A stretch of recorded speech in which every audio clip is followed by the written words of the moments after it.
नमस्कार, स्वागत, अभिनंदन। वेलकम डियर फ्रेंड्स, देवियों और सज्जनों। संप्रेम साहेब बंदगी नमो बुद्धाय। महात्मा बुद्ध की अमृतवाणी धम्मपदम हम पढ़ सुन रहे हैं। एपिसोड 6 में हमने यमक यज्ञ की गाथा 6 सुने, जिसमें बताया गया था कि दूसरे लोग यह नहीं जानते कि हमें इस संसार से जाना है। जो इस तथ्य को जानता है उसका कलह शांत हो जाता है।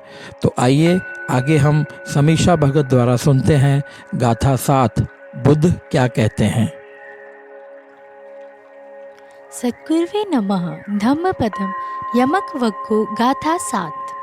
शुभानुपस्थितं विहरन्तं इन्द्रियेषु असंवृतं भोजनं हि अमर्त्यं कुसितं हीनवीर्यं तं वे पसति मारो वातो रुक्षं व दुर्बलम्। जो मनुष्य विषय भोगों में सुख मानकर विहरता है, इंद्रियों का संयम नहीं रखता, भोजन की मात्रा नहीं समझता, आलसी और मन का दुर्बल उद्योगहीन है, उसे मनोविकार उसी प्रकार रौंदते हैं जिस प्रकार आंधी दुर्बल वृक्ष को। भाष्य। शुभानुपस्थितं विहरन्तम, शुभ देखते हुए घूमना। यहाँ शुभ का अर्थ पुण्य नहीं है, अपितु सुख, लाभ, रमणीयता, विषय रस आदि है। अनुपस्थितम, अनुपश्यंतम, बारंबार देखता हुआ, बराबर देखता हुआ। विहरंतम, विहरना, घूमना, जीवन बिताना, व्यवहार करना। इंद्रियेषु, इंद्रियों का। असंभुतम, असंयम करना। भोजनम ही अमत्ययम, भोजन में मात्रा न जानना। कुसितम, आलसी होना, और हीनवीर्यम, बलहीन होना, मनोबल न होना, उत्साही तथा उद्यमशील न होना। तम, उन्हें, वे, वह, निश्चित ही, पसती, रौंदता है, मारो, मनोविकार, वातो, वायु, आंधी, रुखम व वृक्षम एव दुर्बलम, दुर्बल। उपयुक्त गाथा में महानुशासता तथागत कहते हैं कि मनोविकार का पहला कारण है सर्वत्र शुभ देखते हुए घूमना। रमणीय, सुख, लाभ समझकर विषयों में चिपकते रहने वाले की मनोमीनता बढ़ती है। इस संसार में जो कुछ रमणीय माना जाता है सब नश्वर है, और उसके मोह में फंसकर मनुष्य का मन आशा, तृष्णा, इच्छा, भय, चिंता आदि में उलझकर दुखी हो जाता है। विषय भोगों में शुभ दृष्टि, सुख दृष्टि और अविद्या है। विषय सुख की फांसी में हो तो सारे मनुष्य पीड़ित हैं। उक्त गाथा में दूसरी बात है इंद्रियों का असंयम होना। जब विषय भोग आकर्षक लगेंगे तब इंद्रियां चंचल होगी ही। यह कारण कार्य व्यवस्था है। जो व्यक्ति इंद्रियों पर संयम रखना चाहे वह विषय भोगों का विष रूप समझे, जैसे कि वे वस्तुतः है। इंद्रियों पर निरंतर रखने वाला ही आत्म शांति पा सकता है। विषय भोग जब साधक की विवेक दृष्टि से तुच्छ दिखने लगेंगे तब इंद्रियां अपने आप संयम हो जाएंगी। तीसरी बात है भोजन की मात्रा न जानना। जीवन मुक्त को भी नित्य भोजन करना पड़ता है। जीवन मुक्त भोजन नहीं करता, यह झूठा प्रचार है। घर गृहस्थी का त्याग करने वाले भी कितने महात्मा हैं जो भोजन पर संयम नहीं रख पाते। घी, दूध, दही, मेवे, फल, कीमती चावल आदि में मन मानने वाला क्या साधन कर सकता है। मिर्च मसाले से बचना चाहिए। नमक बहुत कम खाना चाहिए या नहीं खाना चाहिए। मिष्टान बहुत कम खाना चाहिए। कबीर साहब की भाषा में असली भोजन है अन्नय पानी, योग्य पानी में पकाए हुए अन्न, सब्जी आदि ही भोजन है। भोजन वही ठीक है जो स्वच्छ, सात्विक और सुपाच्य हो, और उसे कड़ी भूख लगने पर संतुलित मात्रा में लिया जाए। भूख से 2-4 ग्रास कम खाना चाहिए। तो उसका खाने वाले पेटू आदमी शरीर से सुखी नहीं रह पाएगा, वह साधना क्या करेगा। चौथी बात है कुसित होना। पाली भाषा में कुसित का अर्थ है आलसी। संस्कृत में कुसित, कुषेद, कुषेद प्याज खाने वालों को कहा जाता है, परंतु यह ग्रंथ धम्मपद तो पाली भाषा का ग्रंथ है। आलसी आदमी भौतिक उन्नति नहीं कर सकता, फिर आध्यात्मिक उन्नति क्या करेगा। किसी दिशा की उन्नति के लिए आलस्य रहित तथा उद्योगशील होना चाहिए।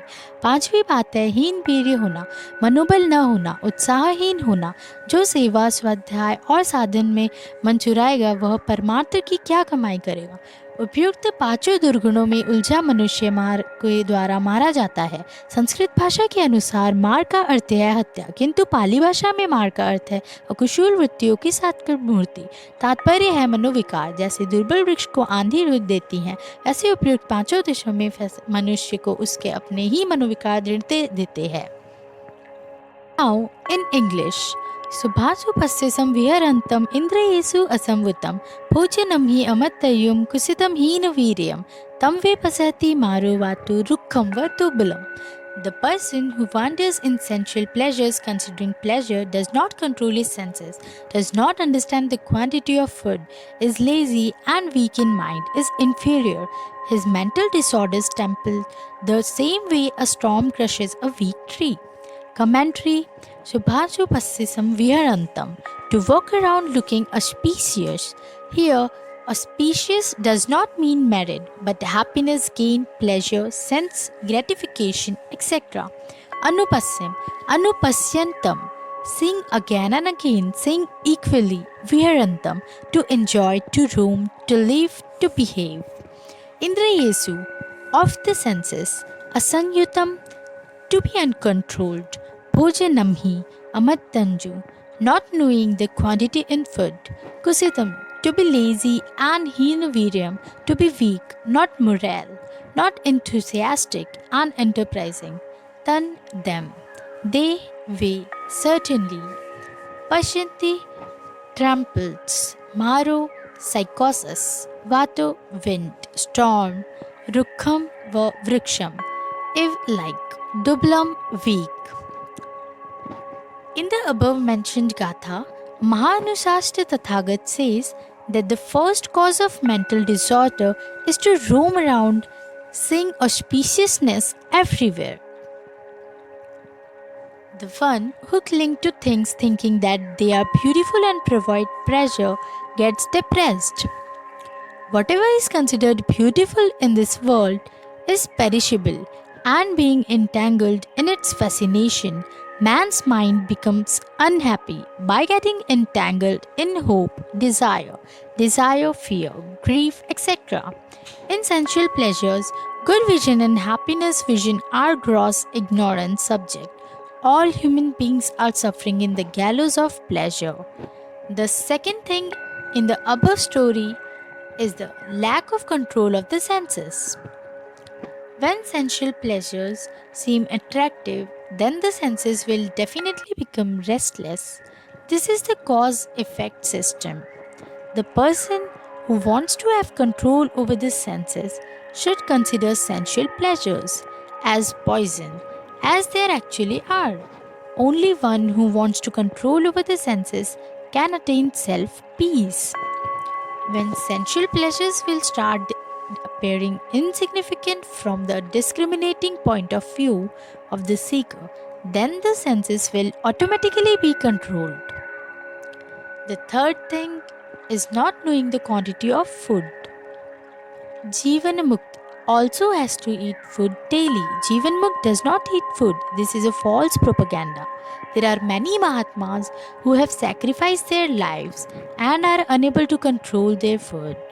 What sadhana one can do? Who concentrates on ghee, milk, curd, dry fruits, precious rice, etc. Chilies and spices should be avoided. Salt should be consumed very little or not at all. Sweets should be eaten very little. In the language of Kabir Sahib, real food is annai pani yog. Only food, vegetables, etc. cooked in water is the real food. Only food which is clean, pure, and easily digestible is good and should be taken in severe hunger in balanced quantity. One should eat 2-4 grams less than one's hunger. A gluttonous man who eats large quantity will not be able to remain happy with his body. Then what kind of sadhana will he do? The fourth thing is to be naughty. In Pali language, kusita means lazy. In Sanskrit, kushid means one who is interested, eating person. But this book Dhammapad is a book in Pali language. A lazy man cannot make material progress. Then what will spiritual progress do? The progress in any direction. One must be free from laziness and industrious. The fifth thing is to be inferior, to have no morale, to be unenthusiastic. What will he earn for charity who steals his mind from service, self-study and meditation? A person entangled in the above mentioned 5 vices is killed by beating. According to Sanskrit language, mar means murder, but in Pali language, mar means the embodiment of unskillful tendencies, meaning is psychosis. Just as a weak tree is crushed by a storm, Similarly, a person trapped in the above mentioned 5 vices is crushed by his own mental disorders. Thanks, धन्यवाद समीक्षा। मित्रों, आप बुद्ध क्या कहते हैं धम्मपदम सद्ग्रंथ गाथा 7 सुने और बहुत जल्द आपके सामने एपिसोड 8 आने वाला है। आप यमकवज्ञ की 7वीं गाथा सुन चुके हैं, आगे 8वीं गाथा में सुनेंगे बुद्ध क्या कहते हैं। तो आप ये प्रोग्राम इटर्नल लाइफ शाश्वत जीवन टीवी पर देख रहे हैं। आप सबको बहुत बहुत धन्यवाद। मित्रों, इटर्नल लाइफ शाश्वत जीवन यूट्यूब चैनल को आप प्लीज़ लाइक करें, शेयर करें, सब्सक्राइब करें और बेल आइकन दबाना ना भूलें। पुनः आप सबको धन्यवाद देते हुए इस एपिसोड को यहीं समाप्त करते हैं।